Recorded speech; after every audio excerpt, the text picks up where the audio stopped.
Before we start, one of my good friends, the Cow Baby, is the Cow Baby here? She asked me what the title of the speech would be, and she then gave me what the title should be, which is, I went to Pachakacha, married a hottie. That's not what it actually is, though, but that'd be a pretty good speech, because she's awesome.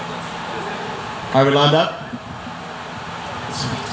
So, my name is Bozarth, and I want to change the world. So millennials, we get a lot of grief, right? We're the participation trophy generation. We're entitled, we're high maintenance. We like our coffee fairly traded, produce, pesticide-free. I see it a little differently. I think millennials care. And I think we care about a lot more than just money, social status. We care about social causes. We care about sustainability. We care about justice. We care about people. There's plenty to critique about our generation, but one thing is for sure, that we take our responsibility seriously to improve the world. And that's why we drive technological innovation, that's why we vote with our dollars for sustainability, and why we support causes bigger than ourselves. But I submit there's something that all of us could do that is even more powerful to demonstrate the way we care and achieve our vision for a better world. And it's really simple. It's investing in another human. So, a lot of times people who want to change the world, we think exclusively in the macro. How can we solve the problems that impact thousands, millions, billions of people, right? If we don't balance that macro thinking with the imperative to act in the micro, then we neglect the things that if we each did more, would accomplish the very positive social outcomes that we all dream about. So you've heard the cliches about change starting in our cities, starting in our neighborhoods. Well, let's make it even a little bit more targeted. It starts with investing in another human. It's different than volunteering at the community kitchen, sitting on a nonprofit board. Do those great things too.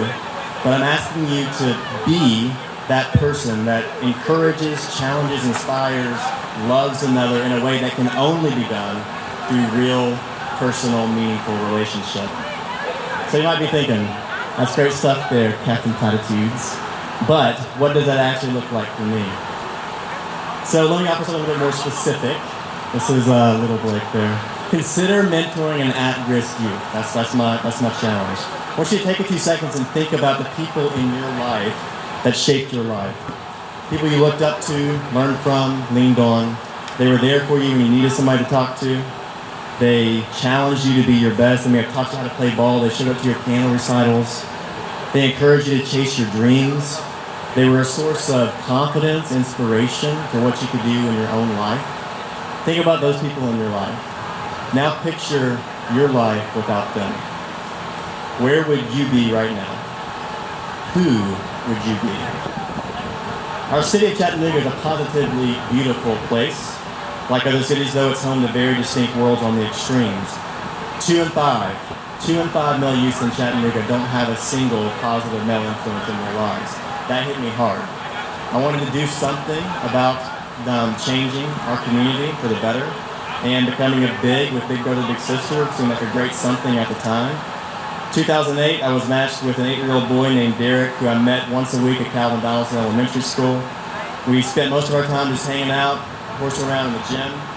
When he got to middle school, we spent a lot of time on campus at Covenant College, my alma. Still playing a lot of basketball, swimming, hiking the mountain trails. Did a college tour there with the admissions office, introduced him to some students, some of the athletes that he looked up to. We stayed in touch the year I was relocated overseas for work. Reminded him that I'm his big brother for life. I'm not going to give any big brother, I try to get him gifts for birthdays, Christmas. One year it was a Lecrae album that became his go-to cruising music. Recently it was a book on the incredible life of Dr. Ben Carson. Now these are all like simple and little things, right? And in the moment of mentoring Derek, I didn't even realize how it was impacting him.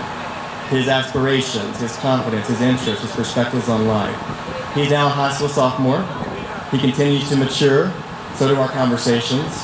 I make sure he's doing well in school. I challenge him to be a leader among his peers. I remind him how he is especially gifted. Follow that up with the importance of applying himself in the pursuit of his dreams. Showing strong character while living out his faith. He talks a lot about college, dreams of playing at Kentucky, going on to the NBA. We talk about his plans for law school, should he for some reason forego the MBA. He's a truly, truly fantastic kid with an incredible, incredible heart. And I enjoy seeing him grow into an ambitious young man that cares for his mom, looks out for his own little brother. I've done nothing particularly special besides just befriending him, befriending his family, trying to be a positive example. And he makes me a better person, because there's nothing more motivating than knowing that you're influencing an impressionable young life. So on that, please know, there's my beautiful wife, please know that this is not a one-way street, right? It's not merely the proverbial giving back, paying it forward, or some other feel-good sentiment we who like to think we have our stuff together might drop. Derek has influenced me too. He's shown me that at-risk youth are humans to be invested in, not just a statistic to be prayed about in the abstract. He's broadened my perspectives, made me more empathetic. He's helped me recognize blessings in my life and motivated me to ensure others get similar opportunities. He's enriched my life with his own love and admiration. Straight up, investing in people is the best ROI in my portfolio to date. So I share this story because I think it's so easy for all of us to overestimate our busy lives filled with activities that we deem so important while underestimating the power of personal relationship and the dire need for that. Improving society ultimately takes people who care, reaching out and forging meaningful relationships. So if each of us here decided to invest in this sort of way, how could it improve the life trajectory of those kids? How could it impact whole family units? How could it change the story of conflicting worlds in our communities? How could it change you? So let's not just retweet that pithy comment about pick your race, lives matter. Let's show how they matter by investing in those lives in real and meaningful ways. Let's not merely talk about how tragic gang violence and drug use is. Let's do something to prevent it. So let's continue to think macro, but invest micro. Change the world for one person and yourself. Our best shot for changing it for everybody.